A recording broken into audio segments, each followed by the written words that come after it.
అయ్యా నాకు దారి అర్థం కావట్లేదు, మునిగిపోయేటట్టున్నాను, ఎట్లా గట్టెక్కుతాను అర్థం కావట్లేదు, అయిపోతున్నాను ప్రభా అని విశ్వాసంతో నువ్వు కేక వేస్తే పరిగెత్తుకుంటూ వచ్చి ఏంది అయిపోయేది, నేను ఉన్నాను, లే,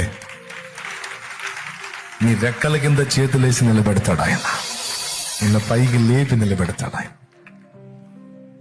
అందుకే గుర్తుపెట్టుకో, ఎప్పుడు కూడా నేను వెళ్లే మార్గం నా ప్రభువుకి తెలుసు, ఆయనే నన్ను నడిపిస్తాడు, ఆయన నాకున్నాడు. నీకు విశ్వాసాన్ని శ్రమలో నేర్పుతాడు, విశ్వాసాన్ని శ్రమలోనే బలపరుస్తాడు, విశ్వాసాన్ని శ్రమ ద్వారానే వృద్ధి పొందిస్తాడు. నీ విశ్వాస బలం దాని యొక్క రంగు కూడా శ్రమతోనే తెలుస్తాడు. జలములలో బడినే వెళ్ళిన అవి నా మీద పారవు, అగ్నిలో నేను నడచినను జ్వాలలు నన్ను కాల్చజాలవు.